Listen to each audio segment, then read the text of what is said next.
some light. Okay, that's good for me.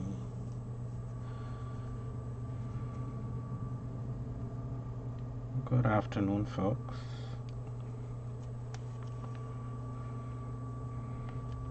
Let's see if you can actually see this, what I'm doing here. There. Okay.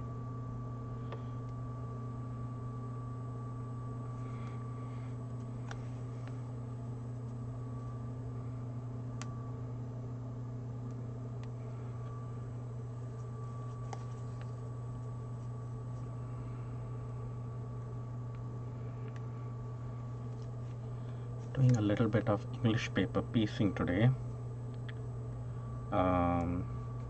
This is kind of the project that started my quilting. And interestingly, it's still work in progress. Definitely piecing on the machine is a lot faster than doing this, but it's developed a certain rhythm, so that's kind of nice.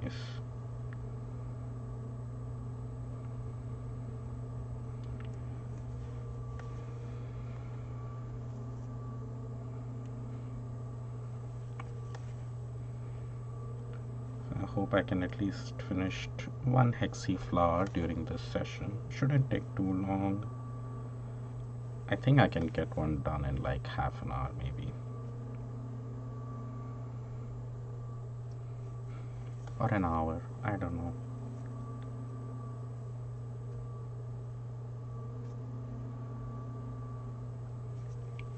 Anyone else watching does English paper piecing?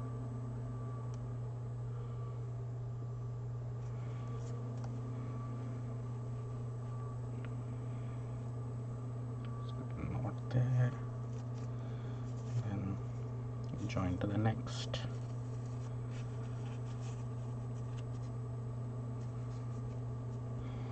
I'm almost halfway done with a number of these hexie flowers that I had intended to make. So it's some progress.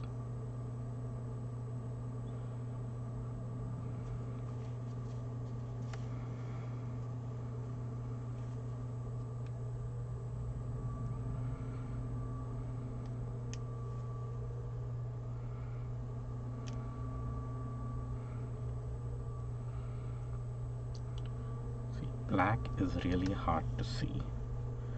That's why I need the extra light.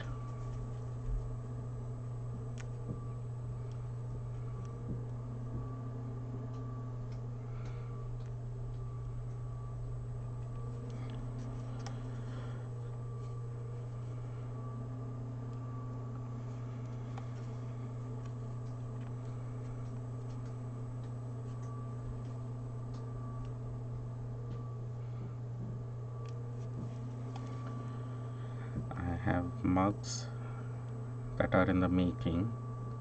However, they are still, I made the walls and to attach the bases, they're still a little damp, so I'm waiting for them to dry and working on this in the meantime.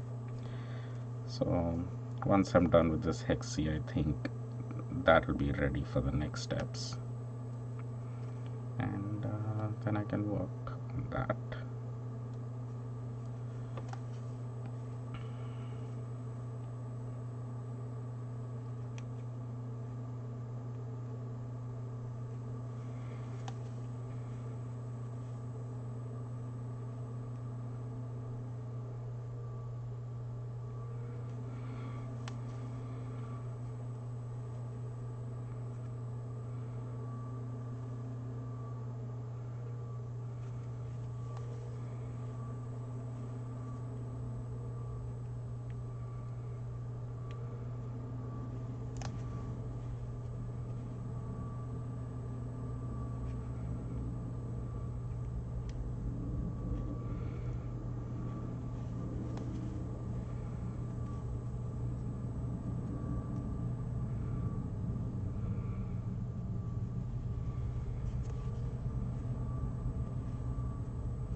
is done.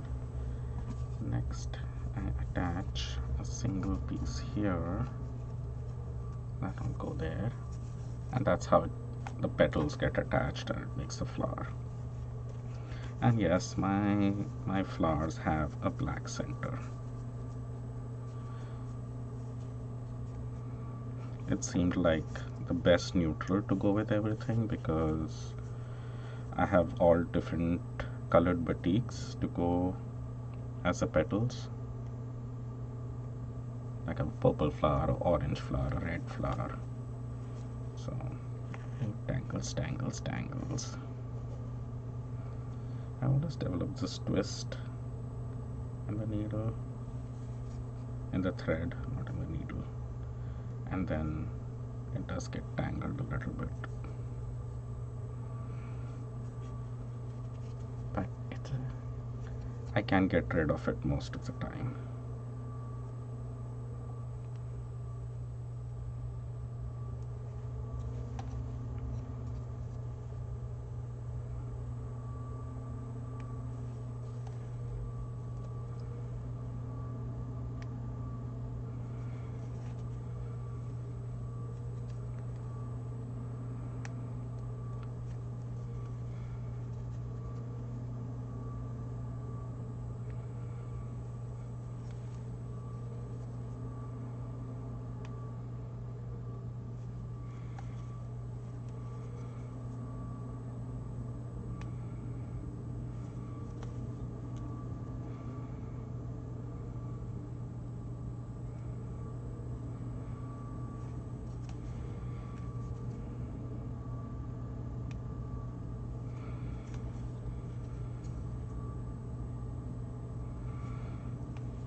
Hi Gail, I am doing some English paper piecing,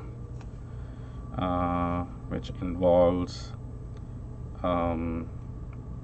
taking pieces of paper and pieces of fabric and wrapping them around. So these are like, that's a piece of paper which is shaped like a hexagon, and you basically wrap your fabric around it, and then you stitch along the edge, and after so you can get some like very accurate seams with that, and then once everything is attached you pull the paper out and you get your hexy flowers basically.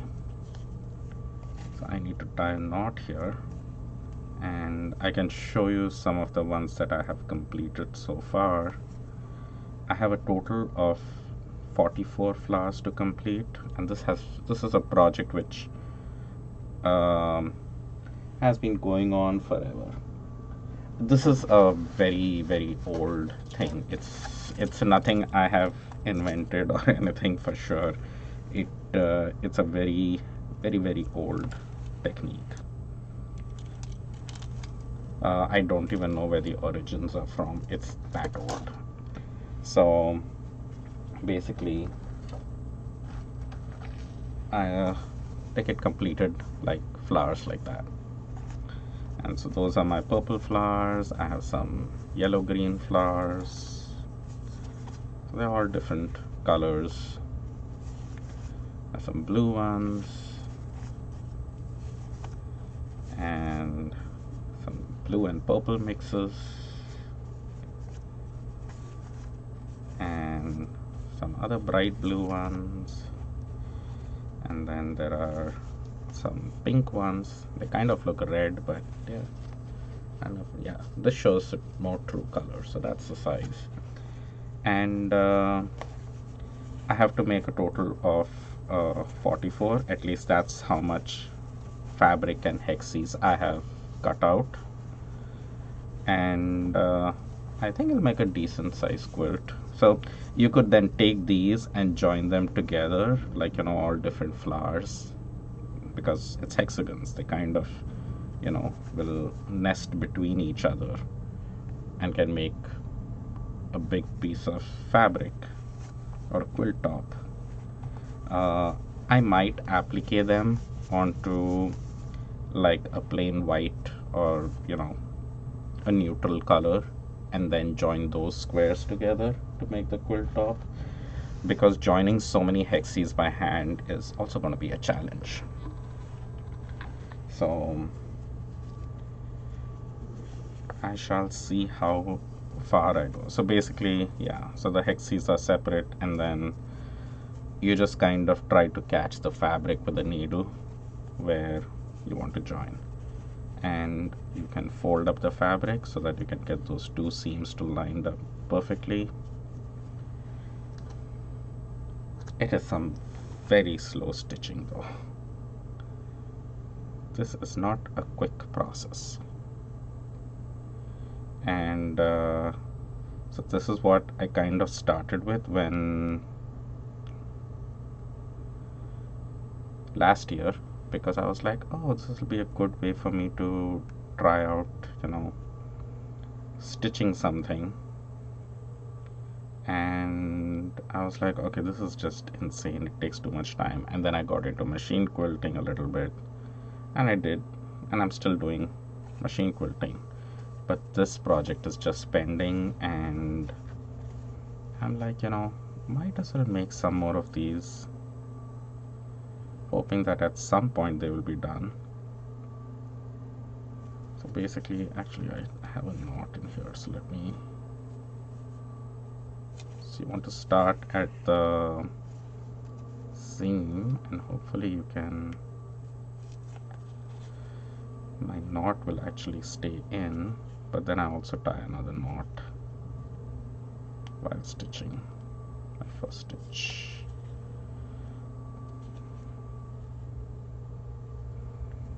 There we go. So yeah, it's fiddly, and I usually don't like fiddly work, which is something I realized once I started with this, and that's why it's just been sitting forever. But now that I have figured out a few things as to how to hold the needle better, and using a thimble how I like to use it versus how I was seeing other people use it, I could just never get a hang of it. And then I just started doing what worked for me. And once I actually figured that out, that okay, this is what works for me, then it started going a little bit faster. And then so I've started making more progress recently than I was doing earlier. Every now and then, that's what I do, and I'll end up pulling my thread from the needle, which I absolutely hate doing, but I need to keep shorter threads. I always get tempted to use a longer thread, and it always messes with me. That's what causes the extra twists and tangles, but I'm learning.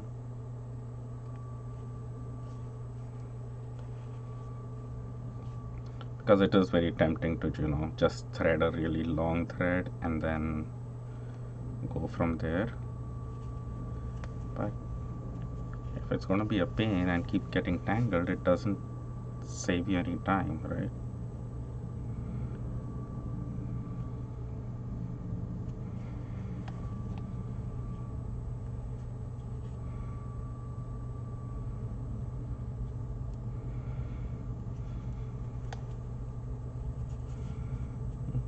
Almost let that out.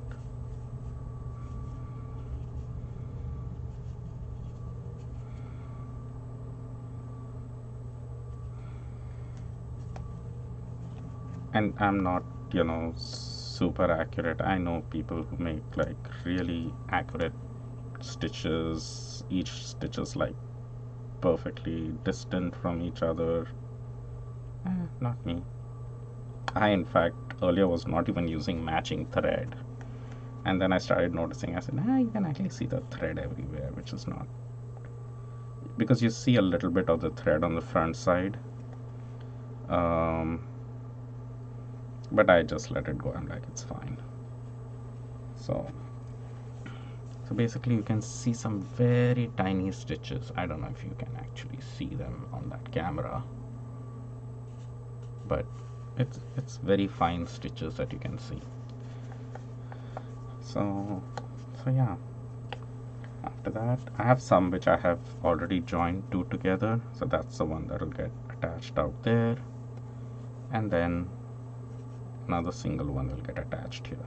So I can do one big seam here, or I can attach another small one here first. Let's do that. Okay, so I'm gonna try cutting up a smaller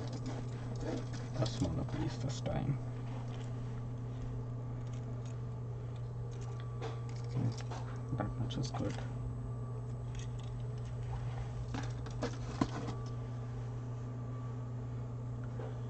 It also took me a while to figure out how to thread a needle, but Nancy from Schmutzerella Yarn showed me how to do it, and I started running a little bit of beeswax on the thread as well, which made it so much more smoother to glide through the fabric.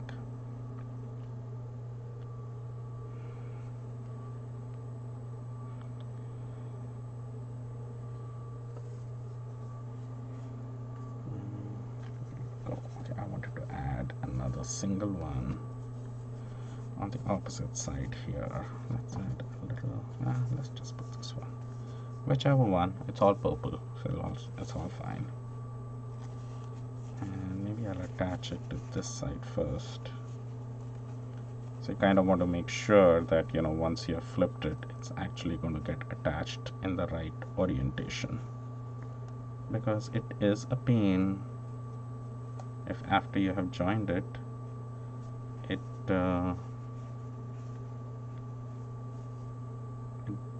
you know, it's not oriented correctly, because you could join the wrong edges together. Then you have to undo it. So far it hasn't happened with me, but I have almost messed up several times.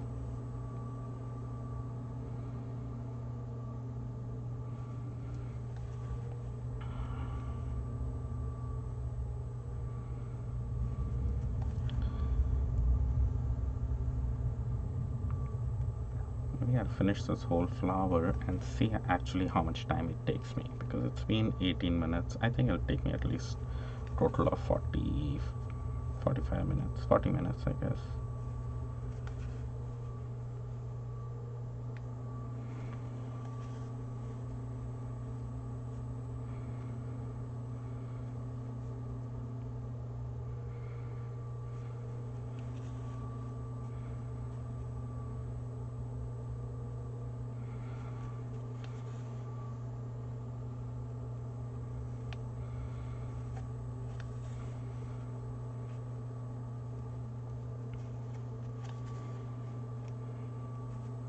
Anyone else watching ever done English paper piecing or has been interested in it? I almost poked myself there. Not almost, I did poke myself there, but it wasn't that bad. And then, so then this will get attached on this side. I just fold it over.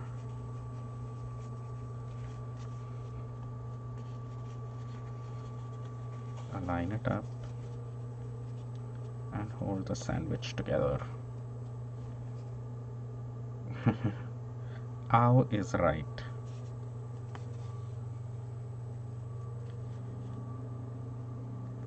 Just gonna add a small knot there.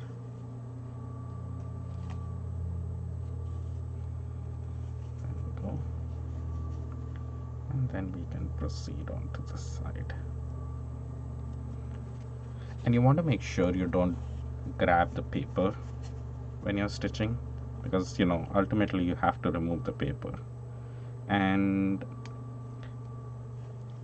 I did a few tests in the beginning whether I was sure I was grabbing the paper or not. And I think I'm not grabbing the paper, but time will tell. And even if you have grabbed the paper a little bit, I don't think it matters. It's just that then you cannot reuse the paper again. But and you have to be careful that you don't damage the fabric while pulling out the paper. So I'll have to do it a little gently because I'm not quite sure whether I'm actually skipping the paper. I think I am because I would know otherwise. Kind of like feel the edge of the paper while you're stitching through. Like I go down there on the fabric and pull up to make sure, and I can almost hear my needle gliding through the edge of the paper.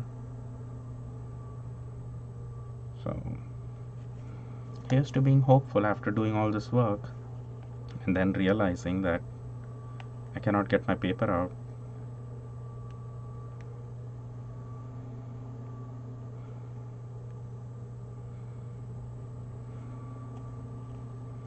The part that I did enjoy the most about this was actually cutting the pieces of fabric and wrapping up the fabric over the hexes. That was a fun process. But the stitching thing, initially I didn't like it at all. I was looking at videos that there are some people who do this on the machine too, but I had already started doing so many of them by hand that I was like, because it creates a different look, I don't think I'll be able to mix and match them then. But anyway, that doesn't look bad. And then I will attach this guy out here and have a full flower. So I'm going to go along this edge, and so that means this gets attached to that. So see, it gets oriented in a very weird way when you're sandwiching it, so you have to be careful about that it might look wrong, but when you flip it open it should be the edges you meant to join are the ones that are joined. Just do another stitch in the same spot and tie a knot. Just a little bit of security every now and then does not hurt.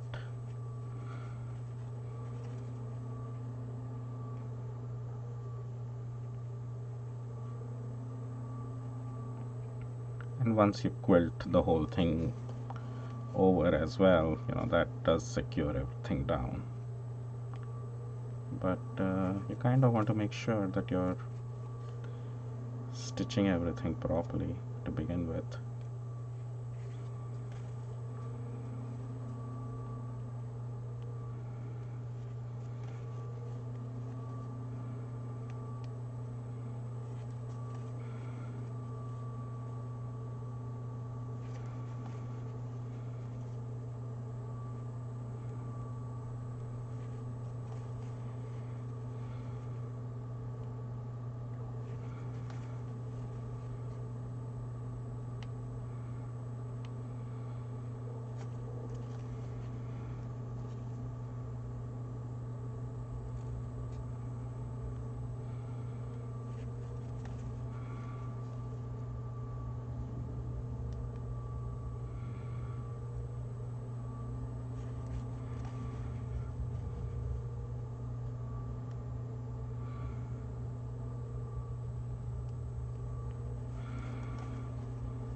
on the outer edge there.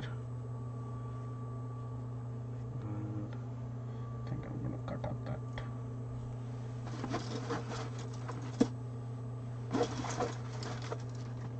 I do think I tend to waste a lot of thread because I'm not used to this. And then I can do one join all the way across from here, and that will complete my flower. So I'll start from here and then end there. So that is the edge I need to join next. But first we need to thread the needle again. I recently saw a really cool video on which post I should say on how to thread up multiple needles all together so that while you're stitching you don't have to deal with threading again and again. Okay, so see, I'm not doing what I'm supposed to do. Now I'm doing what I'm supposed to do, and then it works. There we go.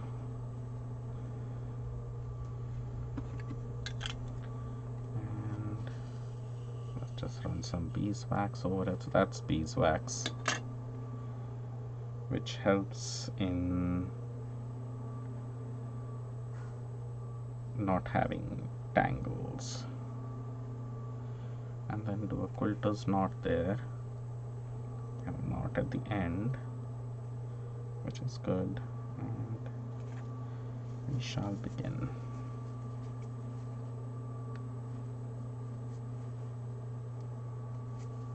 And to go on the corner.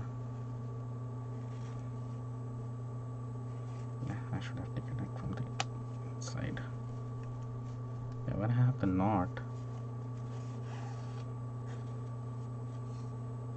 I want to take it between the fabric layers so it's not standing out. Don't know if it makes a difference.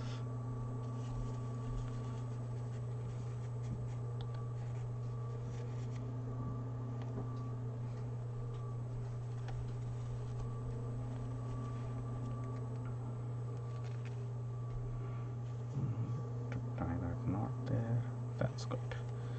And now hopefully I can finish this whole flower one edge to the next.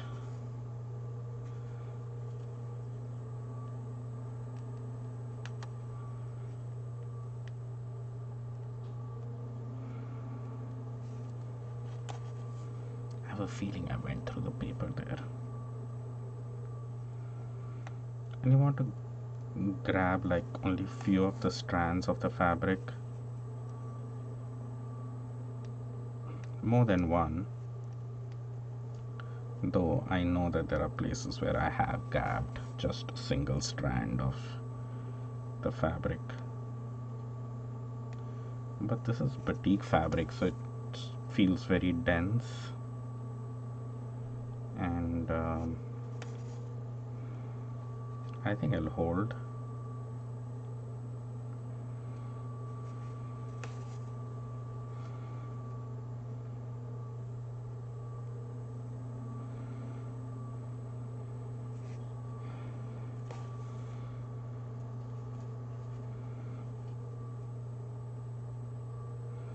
So if you go online and you look for like hexi blankets or English paper piecing hexi blankets, there are people who do these in very cool ways. Like you can just mix these at random and make it like really scrappy.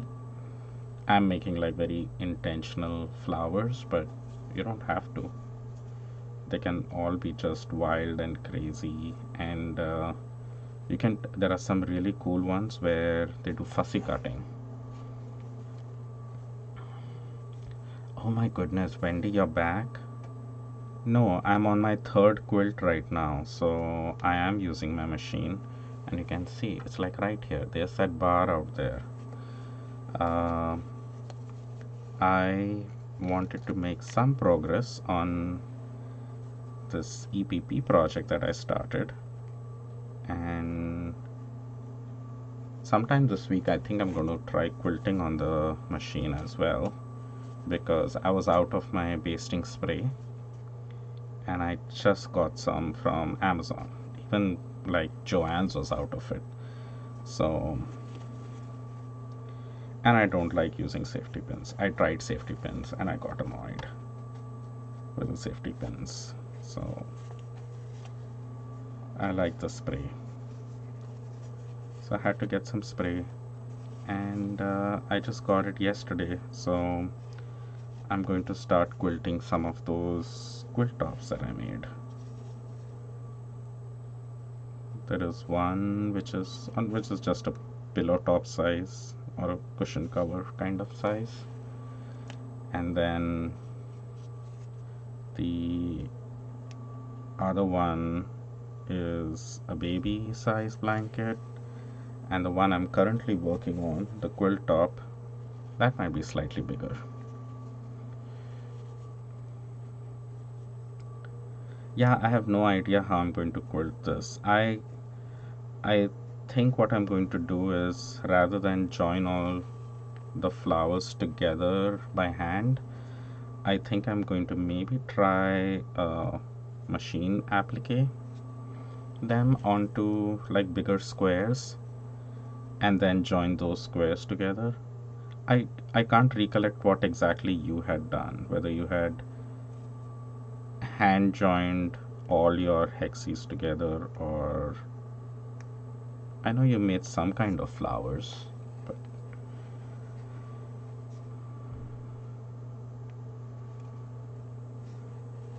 yep, Wendy was the one. Wendy and Nancy, both of you were like, oh, you should do English paper piecing. That same project continues since last year. And you even finished your entire hexie blanket or quilt.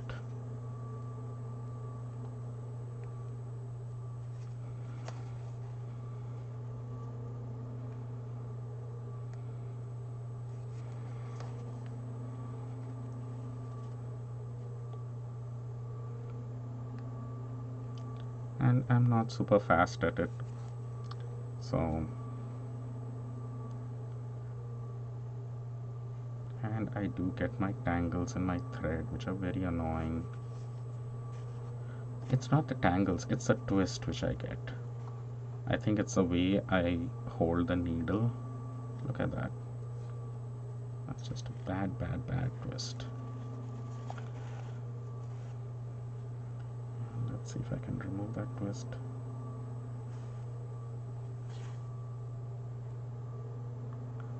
So Wendy, do you get a twist in your thread as well, like I do? Or I'm just doing something very incorrect, which just makes the problem a lot worse. Like, I can remove the twist every now and then, but I really couldn't. I still keep getting the twist, and sometimes it gets tangled so bad that I have to cut my thread. You had hand joined all your hexes, pinned them to a background, and straight line quilted only after you first drew a trace quilt line through all the points. Oh, okay, so let me see if I got it right.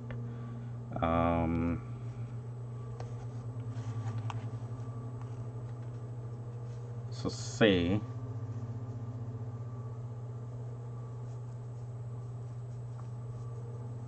so when you're quilting it through, then you just kind of like join it across like that when you're quilting it on. Oh, so you joined all your hand, pinned it to a background.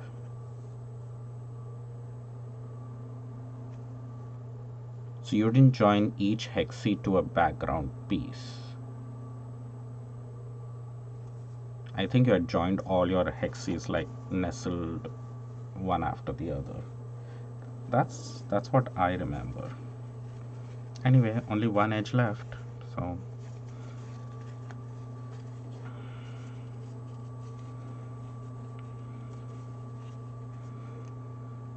let's see. I just did like few stitches and the tangle is back. the twist is back.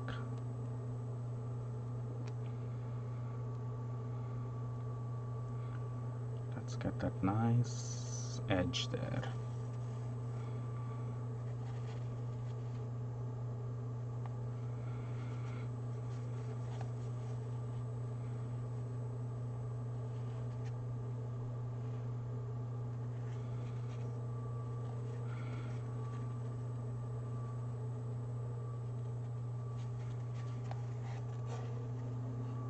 All right, yeah, I'll talk to you, and then I I'm still only halfway done with my flowers. Um, a little more than halfway. I think I have total of 44 to do, and I'm like at 23, so I'm just one extra. All right, take care. Bye, Wendy. I'm also going to be signing off after I'm done with this last edge. So I will have one flower completed, and I would have a recorded time of approximately 40 minutes. So that's how long it takes me to make the flower. Though I did have some edges already joined, so don't know if it really counts. But I think 45 minutes is 45 to 50 minutes for the entire thing to be joined seems like a fair enough assessment. So say if we approximate it to an hour, that means see, this is what happens. I got a tangle at the very last stitch and I had to break the thread, which is so annoying.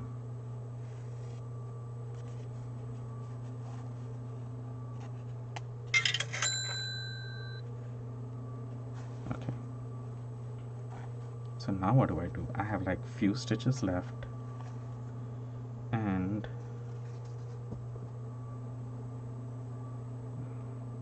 see, this is where what I thought would take me only 40 minutes lands up being a whole hour.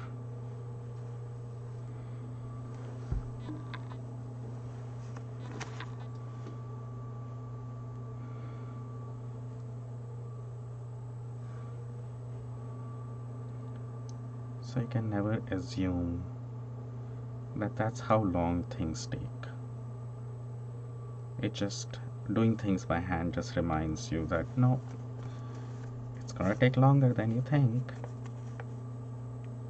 So I'm going to make a few stitches a little before that, so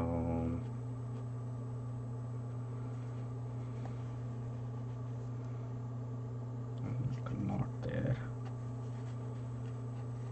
and we shall continue moving forward. And now I'm unthreading my needle again and again.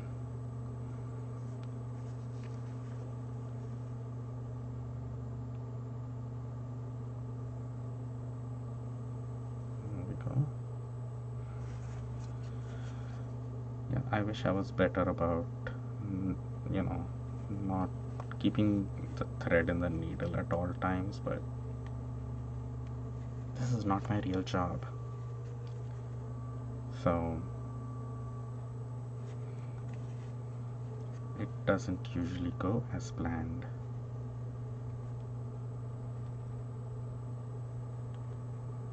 But we're almost there. If I can avoid making any more tangles and knots, it should be smooth sailing for one more stitch and a knot, and then we shall be done. One stitch and then just a knot out here.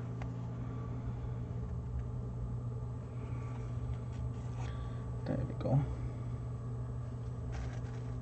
So to show you the final result, this is what it looks like, all done. hexi complete. And once you iron up and everything, it'll lay really nice and flat. But you can see, you know, it makes very clean, perfect joints. Your corners meet really nicely. On the machine, sometimes things just go out of hand. So, and on the machine, I kind of don't like all the fussy sewing. I kind of have started liking the improv style where I can play and see where the piece is going. So that doesn't mean I don't enjoy occasionally doing this kind of fussy work. Just going to get rid of some of those really long threads which are not serving any purpose. And there. Alright. Thank you for joining, everyone. One more down. Many more to go. Take care.